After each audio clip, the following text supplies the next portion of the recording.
Не се точни информациите дека ВМРО ДПМНЕ бара министерот за внатрешни работи кој ќе биде дел од преодната влада да остане без ингеренции. Барањата се доколку СДСМ изгубат на изборите, веднаш по нивните министри да се повлечат од функциите, како и да нема партиски чистки во МВР, истакна денеска Никола Тодоров. Според него, самиот факт што опозицијата го одбива тоа е доказ дека се свесни од и ќе ги изгубат изборите. Она што ВМРО ДПМНЕ го бара е оневозможување на масовни партиски промени во Министерството за внатрешни работи. За време на преговорите, уште пред склучувањето на договорот од јуни-јули, кога се разговараше за ингеренциите на министерот за внатрешни работи, господинот Заев потенцираше, ја бев сведок на тоа, негово потенцирање, дека нивниот план не е да прават масовни смени, него да сменат 6, 7, 8, 10, 12, максимум.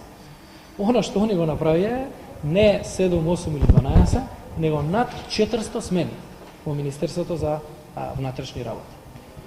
И тоа беше една масовна партиска чистка.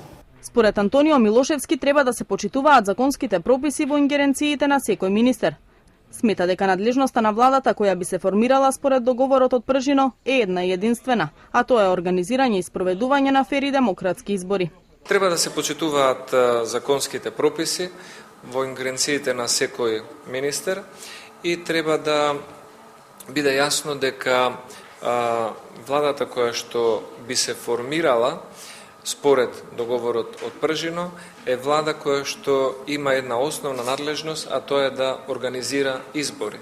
Тоа не треба да биде влада која ќе менува проекти или луѓе или кадровски состав или какви да се други политики надвор од надлежностите на единственото важно прашање организирање и спроведување на фери демократски избори. Договор за излез од политичката криза според Милошевски може да се постигне доколку има добра политичка волја. Според него, СДСМ треба да се изјаснат дали се подготвени и дали сакаат да има избори, а за ВМРО ДПМНЕ, како што рече, е прифатлив секој датум за кој опозицијата смета дека е соодветен за избори, под услов да ја прифатат изборната волја на граѓаните.